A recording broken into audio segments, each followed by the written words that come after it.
Alright, this is a Thief Simulator 2 review for the PlayStation 5. Big warning, I stopped at the mission Steel Bank Construction Plan from 202. Despite having a lot of fun, I was having some really serious tech and quality of life issues that made the game very unfun to play after about 33 hours. I have all the gear unlocked and Madison Street 100%ed. First of all, I want to start with the positive stuff. The game is a very fun stealth and looting system. It reminds me of Dishonored a little bit and a game from back in the day called Thief. You drive around a car in the neighborhood and loot houses. People have sleep schedules and times they leave the property. Later missions are harder and you need to plan to steal while people are in the house because some of them never leave. You get a bunch of tools that you get plenty of enough money for to unlock and be a better thief. You got a crowbar, lockpicks, radios to distract people, night vision, silent shoes. You get a baton to beat people, a stethoscope to hack small safes, blowtorch, tranquilizer gun, sleeping gas, a camera disabling drone, a hacking laptop, and some more stuff to help you distract people and break into houses. Then you have your computer at your home base with some apps like Black Bay, Hell Neighbor,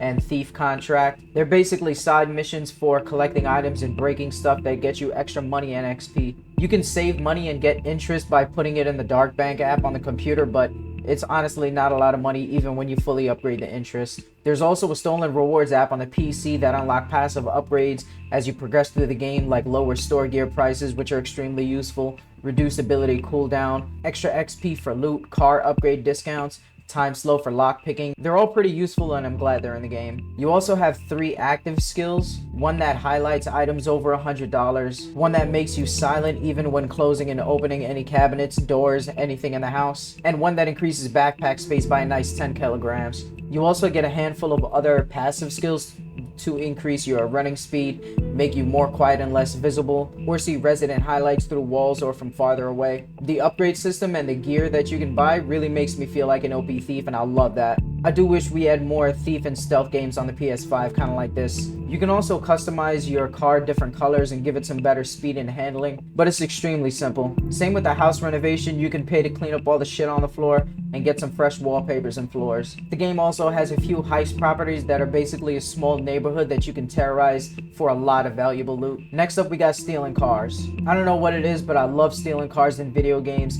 Big GTA fan. The car stealing in this game is very fun and simple. People get alerted quickly. The garage door is open for a clean getaway, so you have to make sure regular street NPCs don't see you as you're breaking into the car. Luxury and sports cars require you to buy a car signal from the in-game store, find the owner, scan his butt cheeks for a car signal. Once you get it, you really should hurry to the car and leave because the signal only lasts about 3 minutes, so the car is usually the last thing you want to steal from the house, or the first thing. Aside from some pretty bad issues that I do want to talk about, I think Thief Simulator 2 at its core is just such a good fun game. It's not too intricate with the lockpicking, the hacking, stealth thief stuff. They kept it very simple, very video gamey, but it's still challenging enough to be fun. And like I said, we gotta have some more stealth and thieving games on the PS5. Alright, now with the serious quality of life issues. The first thing, you can't see the full map for addresses and pawn shops. The parcel storage spot isn't marked on the map. Yes, these are all very important to gameplay, and I had an overall hard time trying to find addresses, pawn shops, and even discovering that the parcel storage exists because it's not marked on the map. Thief contract items aren't tagged or highlighted in inventory. I accidentally sold one before and needed to wait a few days for the item to respawn to steal it again. You can't save inside property, only on the street or in your hideout. It doesn't save inside the house when you're leveling or upgrading your skills. I thought maybe I'd unlock a skill to trigger an autosave inside the house, but it doesn't work. Loading a save game also resets all your hacked security systems and cars, unlocked doors, unlocked windows, and destroyed objects, but your objectives keep completion status, but it's still extremely annoying. That's one of the biggest annoyances about this game. Another thing is cops take too long to leave during heist missions. They search the entire map instead of just roughly the area where the robbery took place and around it. This one's kind of annoying, but it's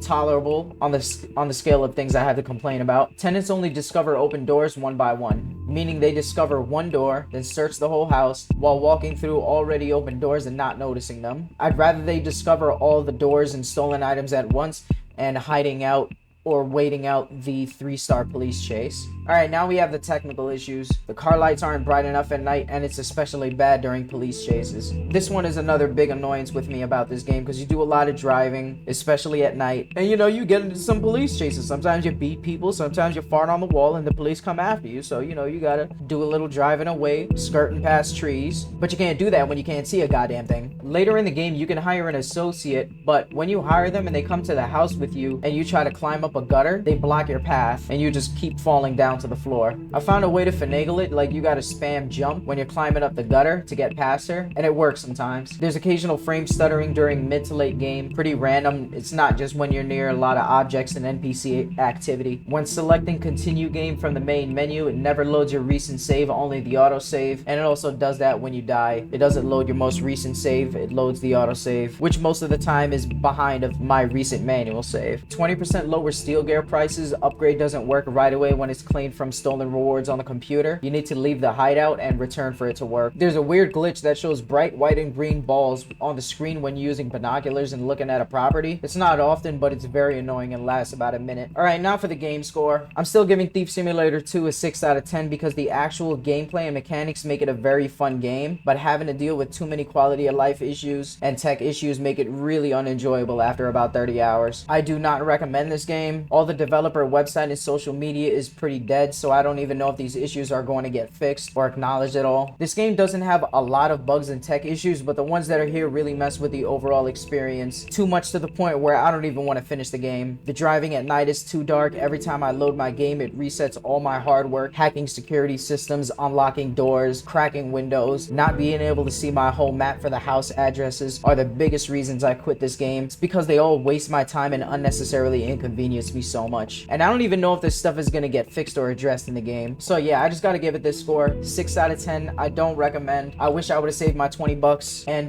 yeah, that's it.